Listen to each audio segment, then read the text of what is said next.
Pemirsa, anak dan cucu Syahrul Yassin Limpo dihadirkan sebagai saksi dalam sidang lanjutan kasus dugaan pemerasan dan gratifikasi dengan terdakwa mantan Menteri Pertanian ini.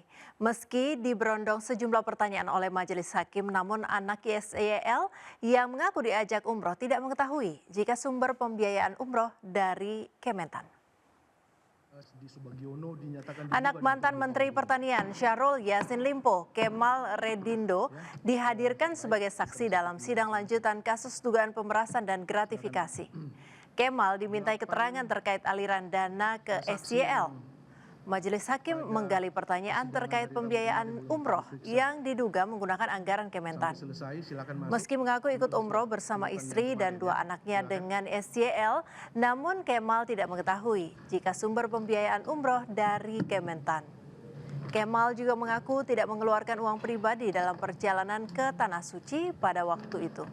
Sementara itu, cucu SYL Andi Tenri alias Bibi yang juga dihadirkan sebagai saksi mengaku diminta kakeknya untuk magang di bidang hukum Kementan. Ia sempat menerima gaji mulai 4 juta hingga 10 juta rupiah per bulan. Ia mengaku menjalani magang kurang dari 1 tahun dan tidak selalu masuk untuk magang setiap hari. Jadi sumpah untuk pemeriksaan perkara hari ini masih melekat. Jadi saudara tidak disumpah lagi ya, tapi masih melekat sumpah yang saudara ucapkan pada persidangan yang lalu. Ada nggak yang di SPJ-kan di antara tabel-tabel itu yang diperlihatkan minggu lalu oleh Pak Jaksa? Pemirsa, Jaksa Penuntut Umum KPK menghadirkan Wakil Bendahara Umum Partai Nasdem sekaligus staf khusus Menteri Pertanian Joyce Triatman dalam sidang lanjutan kasus pemerasan dan gratifikasi. Dalam kesaksiannya, Joyce menyebut Kementerian Pertanian membiayai acara Bacalek Partai Nasdem senilai 850 juta rupiah. Sidang lanjutan kasus dugaan pemerasan dan gratifikasi dengan terdakwa mantan Menteri Pertanian Syahrul Yassin Limpo kembali digelar di Pengadilan Negeri Tipikor Jakarta. Sidang yang mengagendakan pembuktian menghadirkan sejumlah saksi. Salah satunya adalah staf khusus Menteri Pertanian sekaligus Wakil Bendahara Umum Partai Nasdem Joyce Triatman. Dalam kesaksiannya, Joyce menyebut Kementerian Pertanian membiayai acara Bacalek Partai Nasdem senilai 850 juta rupiah. Saya mendapatkan perintah dari Pak Menteri untuk berkoordinasi dengan Pak Sekjen, Pak Kasdi, dan untuk perkara pendanaan sebuah acara di Partai Nasdem. Pendanaan sebuah acara di Partai Nasdem dalam rangka penyerahan formulir Bacalek DPR RI ke gedung KPU. Joyce mengaku diperintahkan Syahrul Yassin Limpo untuk berkoordinasi dengan mantan Sekjen Kementerian Pertanian, Kasdi Subagiono, yang juga terdakwa dalam kasus ini. Namun Joyce mengaku tidak tahu sumber uang dari Kementerian Pertanian terkait pendanaan tersebut berasal dari mana. Dari Jakarta, Faisal Rinaldi, Sadusanto, iNews melaporkan. Presiden Joko Widodo mengaku sudah memanggil Kapolri Jenderal Listio Sigit dan Jaksa Agung Burhanuddin. Pemanggilan itu terkait isu yang beredar soal penguntitan Jampitsus oleh Oknum Densus 88. Sementara itu baik Kapolri maupun Jaksa Agung sama-sama mengatakan tidak ada masalah di antara kedua institusi ini.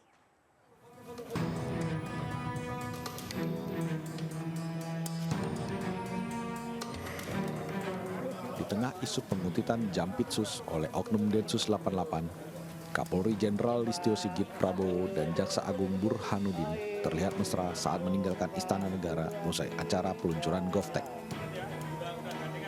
Jenderal Sigit dan Jaksa Agung Burhanuddin bersama Menko Polhukam Hadi Cahyanto jalan berbarengan. Hadi sempat merangkul tangan Kapolri dan Jaksa Agung menuju mobil golf.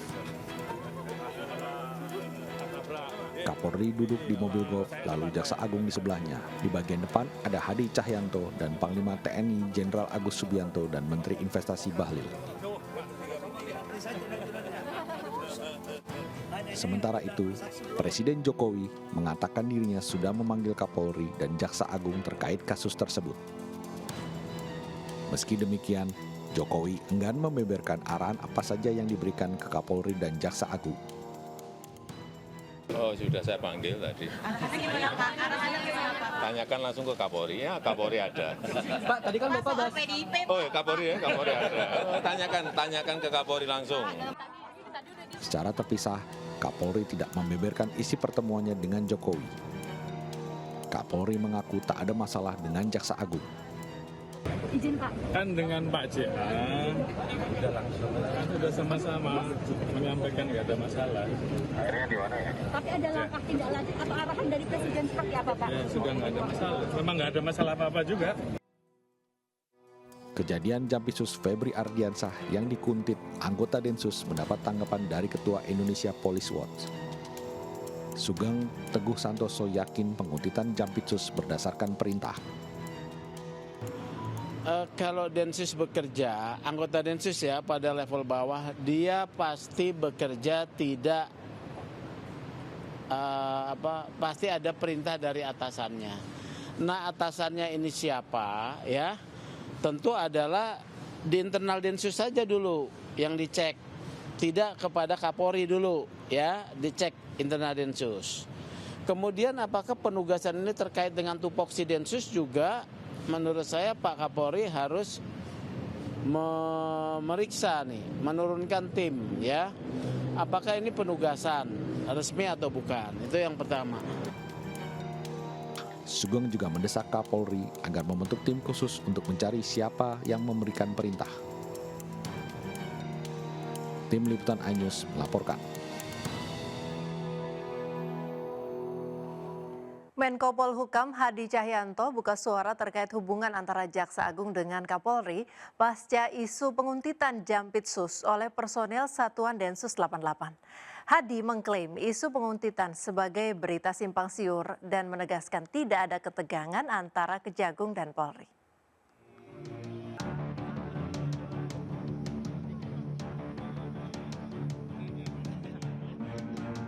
Menteri Koordinator Bidang Politik, Hukum dan Keamanan Republik Indonesia Menko Polhukam Hadi Cahyanto menanggapi isu dugaan penguntitan yang dilakukan personel Densus 88 terhadap Jampitsus Febri Ardiansyah.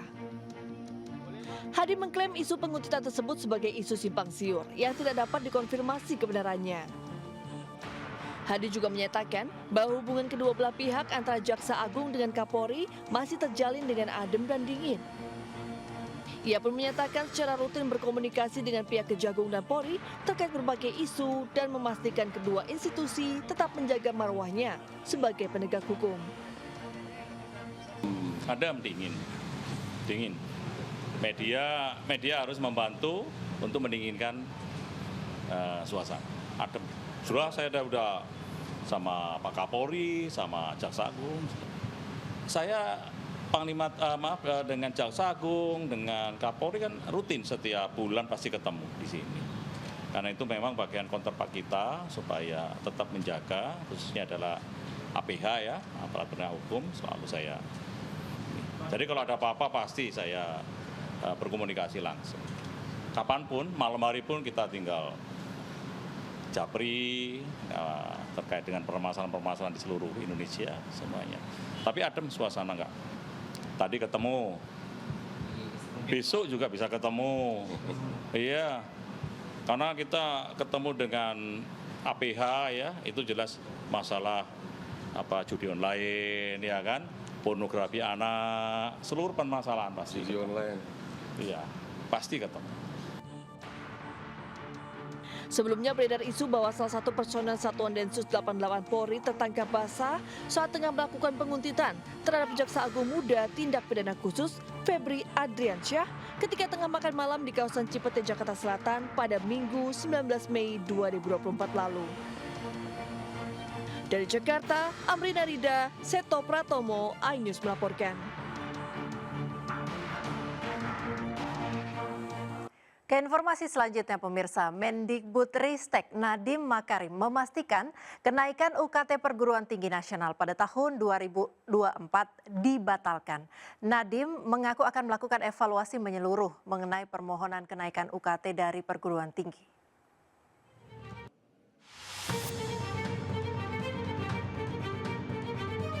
Setelah memenuhi panggilan Presiden Joko Widodo dan membicarakan sejumlah isu pendidikan, Nadiem Makarim membatalkan kenaikan UKT dari Perguruan Tinggi Nasional pada tahun 2024. Nadiem menjamin tidak akan ada mahasiswa yang terdampak dengan kenaikan biaya uang kuliah tunggal atau UKT. Kedepannya, Kemendikbudristek akan melakukan evaluasi secara menyeluruh mengenai permohonan kenaikan UKT dari tiap perguruan tinggi, baik tahun 2024 maupun tahun selanjutnya. Jadi ini benar-benar suatu hal yang aspirasi kami dengarkan dari masyarakat dan juga kami ingin memastikan bahwa kalaupun ada kenaikan UKT itu harus dengan azas keadilan dan kewajaran dan itu yang akan kita laksanakan. Sekali lagi terima kasih kepada seluruh unsur masyarakat, mahasiswa, para rektor dan lain yang sudah memberikan kita berbagai macam masukan. Jadi ini akan segera kita lakukan. Keputusan ini diamini oleh Presiden Jokowi. Ini kan habis rapat UKT pada Pak Nadiem, itu evaluasi yang ingin disampaikan Pak Nadiem itu evaluasi apa saja sih Pak? Ya, saya memberikan pertimbangan, tapi tadi kan sudah disampaikan oleh Mendikbud bahwa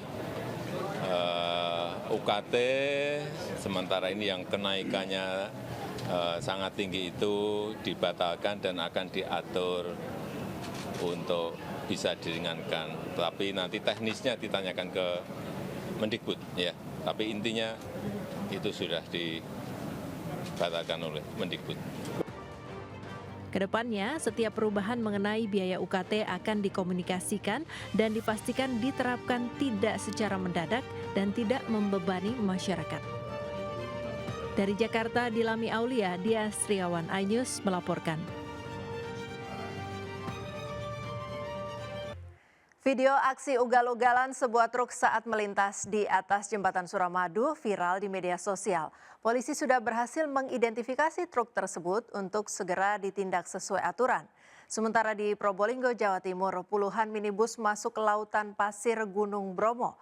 Viralnya video tersebut menuai nyinyiran dari netizen.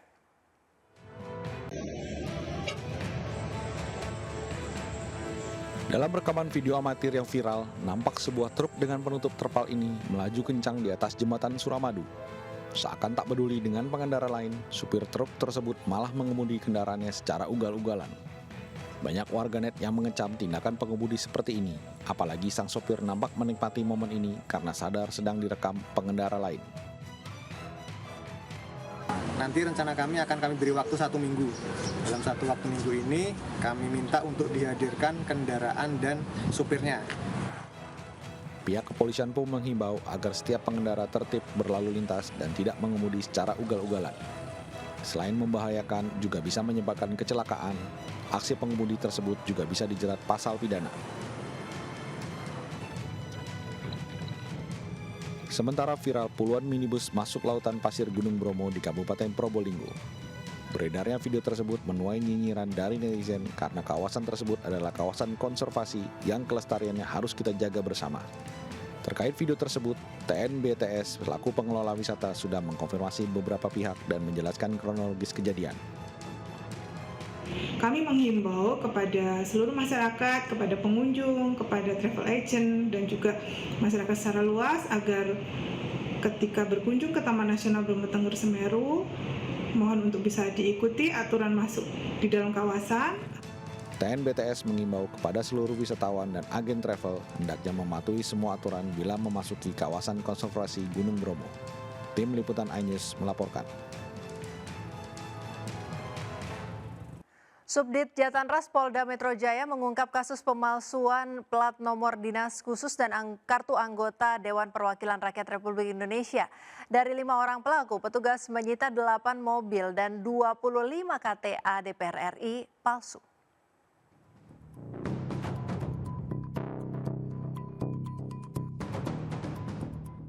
Inilah 8 unit mobil mewah yang diamankan oleh penyidik Subdit Jatanras Ditreskrim Polda Metro Jaya beberapa waktu lalu. Sebelum diamankan 8 unit mobil mewah berbagai jenis ini menggunakan plat dinas khusus kendaraan anggota DPR RI dan kartu tanda anggota yang diduga palsu. Kabid Humas Polda Metro Jaya Kombes Pol Ade Arisam Indradi mengatakan 5 orang pelaku telah ditangkap, 4 orang diantaranya bertugas untuk membuat plat palsu tersebut. Dari 5 pelaku ini, petugas mengamankan sebanyak 8 mobil dan 25 kartu tanda anggota atau KTA. Ada 5 tersangka yang sudah ditahan, 1 pemilik mobil, yang 4 ini adalah orang yang membantu membuatkan plat nomor palsu.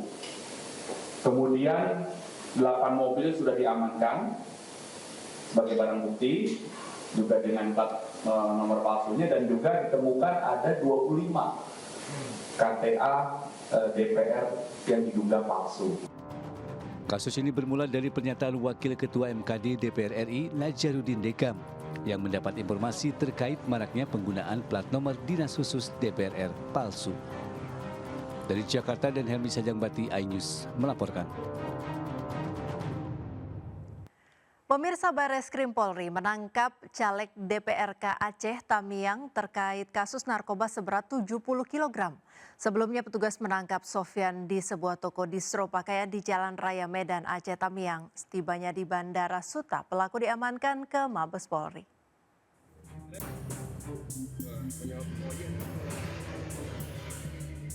Sofyan, caleg DPRK Aceh Tamiang, ditangkap di sebuah toko distro pakaian di Jalan Raya Medan, Banda Aceh, Kabupaten Aceh Tamiang oleh Bareskrim Polri. Pelaku ditangkap terkait kasus narkoba seberat 70 kg. Bahkan pelaku diketahui sebagai pemodal sekaligus pengendali jaringan narkoba. Setibanya di Bandara Soekarno-Hatta, pelaku digiring petugas dengan tangan terborgol usai buron selama 3 pekan. Dirtipid Narkoba Bareskrim Polri Brigjen Pol Mukti Juharsa mengatakan pelaku merupakan caleg terpilih DPRK Aceh Tamiang dari PKS. Sebelumnya tersangka kabur dan membuang seluruh handphone, namun petugas melacak dan berhasil menangkap tersangka. Direktorat Bareskrim Mabes Polri mengamankan 1 orang DPO sebagai pengendali dan pemilik sabu yang berasal dari Malaysia. Ya, di mana pada tanggal 10 Maret tahun 2024 kita telah mengamankan 3 orang inisial S, R, dan I. Ya, itu diamankan, ditangkap dengan barang bukti sebanyak 70 kg sabu di Bakahuni. Pihaknya telah menangkap 3 orang kaki tangan Sofyan. Ketiganya ditangkap di Bakauheni, Lampung pada 10 Maret 2024. Dari hasil operasi gabungan Bareskrim Polri dan Polda Lampung untuk mengantisipasi narkoba ke wilayah Jakarta dan Pulau Jawa. Untuk pemeriksaan lebih lanjut, tersangka langsung dibawa ke Mabes Polri. Dari Tangerang, Banten, Hasnugara, iNews melaporkan. Marlinda Putri atau Linda, teman Vina yang kerap disebut sebagai petunjuk terbongkarnya kasus pembunuhan Vina, menjalani pemeriksaan di Mapolres Cirebon, Kota Jawa Barat pada Senin malam. Belum ada keterangan resmi terkait pemeriksaan ini. Mengenakan masker, Marlinda Putri atau Linda mendatangi Mapolres Cirebon Kota untuk menjalani pemeriksaan. Linda tampak ditemani oleh kuasa hukumnya. Pemeriksaan dilakukan pada malam hari usai Linda menjenguk anaknya yang dirawat di Rumah Sakit Sumberkasih. Linda dianggap menjadi petunjuk terbongkarnya pembunuhan Eki dan Vina setelah mengalami kesurupan. Saat kesurupan itulah Linda menceritakan kronologi pembunuhan. Sejauh ini belum ada keterangan resmi dari polisi terkait dengan materi maupun hasil pemeriksaan terhadap Linda.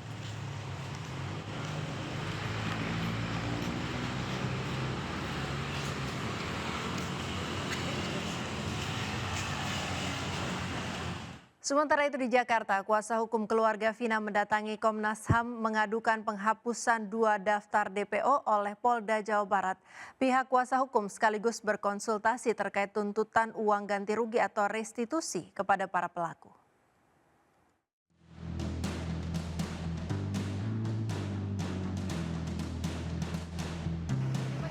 Kuasa hukum keluarga Vina mendatangi Komnas HAM Senin pagi. Dalam pertemuan, keluarga Vina menyampaikan perkembangan kasus pembunuhan Vina kepada Komisioner Komnas HAM. Pada kesempatan tersebut, kuasa hukum keluarga Vina mengadukan 2 daftar pencarian orang DPO yang dihapus Polda Jawa Barat pasca penetapan Peggy alias Peron. Kami kan datang hari ini memang menyampaikan dulu perkembangan kasus yang saat ini sedang kita tangani, kasus Vina. Dan kami menceritakan kronologis, kemudian dari segala hal sampai ke DPO yang sampai hari ini juga kita sudah tahu bahwa ada 2 yang tidak ada. Nah, ini yang kami sampaikan ke Komnas HAM. Kemudian kalau perihal restitusi itu nanti kami akan bicarakan terlebih dahulu dengan Pak Hotman hasil dari pertemuan kami hari ini dengan Komnas HAM. Selain itu, pihak kuasa hukum juga berkonsultasi dengan Komnas HAM terkait tuntutan uang ganti rugi atau restitusi kepada para pelaku. Adanya restitusi dari kuasa hukum keluarga Pina dibenarkan Komisioner Pemantauan dan Penyelidikan Komnas HAM, Uli Parulian Sihombing. Itu yang dilaporkan ke kami oleh kuasa hukum dan juga terkait dengan kepastian terkait adanya trauma healing untuk keluarga Vina dan juga terkait dengan kepastian adanya kompensasi dan restitusi terhadap keluarga korban. Komnas memastikan akan segera menindaklanjuti aduan dari pihak keluarga Pina. Dari Jakarta, Rian Rahman dan Di Bernadi iNews melaporkan. Ya, pasca ditetapkannya Peggy Setiawan alias Peron sebagai tersangka setelah 8 tahun DPO dalam kasus pembunuhan Vina dan Eki, Ibu Peggy langsung jatuh sakit. Sementara itu kuasa hukum Peggy Setiawan akan mendatangkan 5 buruh bangunan sekaligus saksi tidak terlibatnya Peggy dalam kasus pembunuhan sejoli Vina dan Eki. Rumah Peggy Setiawan alias Peron di Blok Simaja, Desa Kepongpongan, Kecamatan Talun, Kabupaten Cirebon terlihat sepi. Pasca penetapan Peggy sebagai tersangka kasus pembunuhan Vina dan Eki oleh Polda Jawa Barat, Ibu Peggy Kartini syok berat dan jatuh sakit. Memilih beristirahat, Ibu Peggy tidak mau menerima awak media hingga kuasa hukum. Sementara terkait surat pemanggilan Polda Jawa Barat terhadap adik Peggy Setiawan Luciana untuk dimintai keterangan, kuasa hukum Peggy mengaku akan kooperatif. Hingga kini, keluarga Peggy dan kuasa hukum meyakini penetapan tersangka Peggy dalam kasus pembunuhan Vina dan Eki adalah salah tangkap. Peggy dinilai tidak terlibat dalam kasus Vina karena saat peristiwa pembunuhan Vina dan Eki pada 27 Agustus 2016 lalu, Peggy tengah berada di Bandung. Pengacara Peggy mengaku fokus pada pra-peradilan yang akan diajukan. Untuk itu, kuasa hukum Peggy menyiapkan 5 saksi yang merupakan rekan buruh bangunan hingga ayah dan adik Peggy. Selain saksi yang menguatkan keberadaan Peggy saat kejadian, pengacara juga menyiapkan sejumlah bukti yang memastikan Peggy tidak terlibat. Tim pengacara juga menyiapkan bukti pembayaran Peggy saat bekerja sebagai kuli bangunan di Bandung tertanggal 26 Agustus 2016. Tim pengacara juga mengapresiasi sikap Peggy saat press release di Mapolda Jabar yang dengan berani mengungkap ketidakterlibatannya.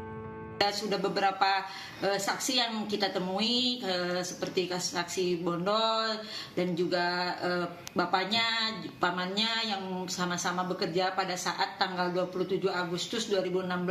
Mereka sama-sama bekerja di Bandung untuk menyelesaikan pembangunan rumah milik Ko Aceng. Dalam rilis yang digelar minggu kemarin, Peggy Setiawan ditetapkan sebagai tersangka sekaligus otak pembunuhan dan pemerkosaan terhadap sejoli Vina dan Eki. Polda Jabar juga meralat DPO dari sebelumnya 3 orang menjadi 1 orang dan Peggy menjadi satu-satunya buron yang ditangkap. Dari Cirebon, Jawa Barat, Tois Iskandar, iNews melaporkan. Peggy Setiawan alias Peron membantah membunuh Eki dan Vina. Indonesia Police Watch menegaskan bantahan tersebut merupakan hak dari tersangka. IPW berharap agar Peggy mendapatkan bantuan hukum dari pengacara yang andal.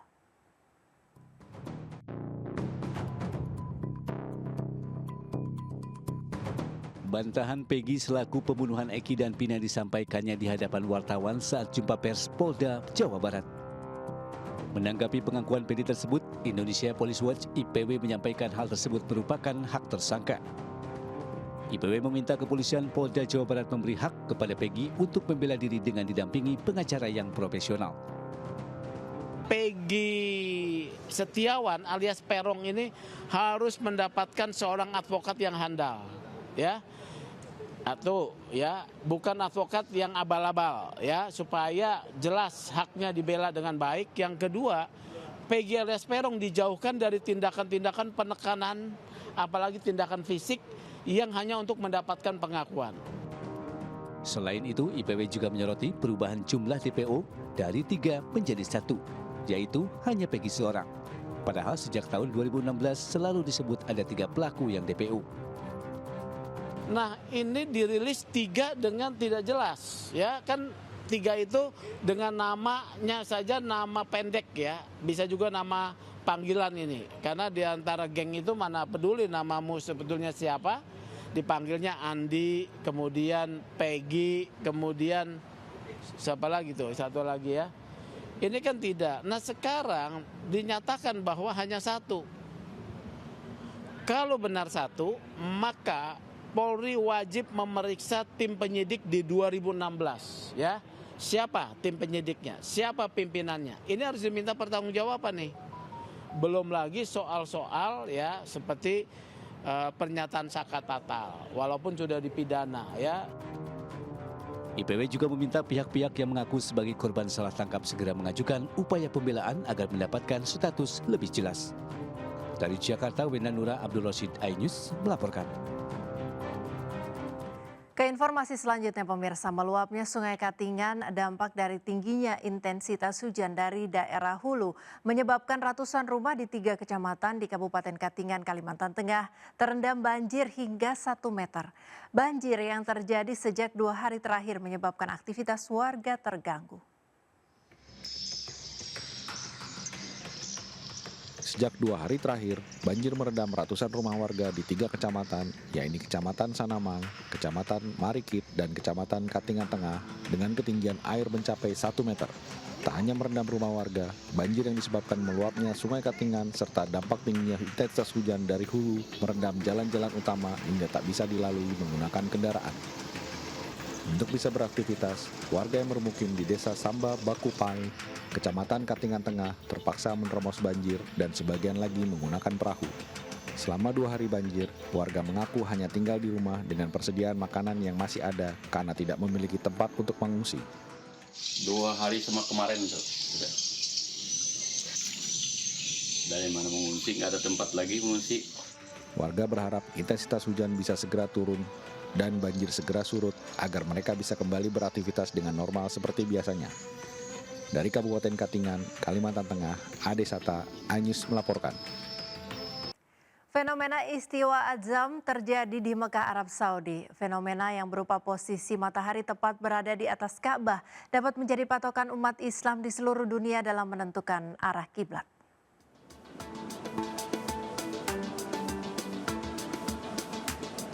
Fenomena istiwa azam atau rasdul kiblah merupakan peristiwa yang jarang terjadi. Istiwa azam terjadi ketika matahari berada tepat di atas Ka'bah yang jatuh pada tanggal 27 dan 28 Mei sekira pukul 12:17 waktu Arab Saudi atau di Indonesia sekira pukul 16:17 waktu Indonesia Barat. Fenomena ini menjadi momentum bagi umat Islam di seluruh dunia untuk menentukan arah kiblat. Cara menentukan arah kiblat dalam peristiwa istiwa azam bisa dengan cara menegakkan tongkat pada bidang datar, kemudian bayangan tongkat yang lurus dipakai menjadi penanda arah kiblat yang tepat. Istiwa azam hanya terjadi 2 kali dalam setahun. Pertama terjadi setiap tanggal 27 Mei waktu Arab Saudi dan kedua setiap 16 Juli atau 17 Juli. Terkait fenomena unik yang terjadi bertepatan dengan musim haji tahun ini, PPIH mengimbau jemaah tidak perlu berbondong-bondong ke Masjidil Haram. Para jemaah diminta tetap berada di penginapan untuk beristirahat dan menjaga kondisi fisik karena puncak ibadah haji masih lama. Terlebih saat ini, suhu udara di Makkah mencapai 40 derajat Celcius. Dari Arab Saudi, iNews Media Center melaporkan. Demi mendukung haji ramah lansia yang riang gembira, Kementerian Haji Arab Saudi menerjunkan petugas perempuan. Salah satunya Noran Esam, dokter di klinik Bandara Jeddah. Seperti kesibukan dokter yang dikenal ramah terhadap jemaah haji Indonesia tersebut, berikut liputannya.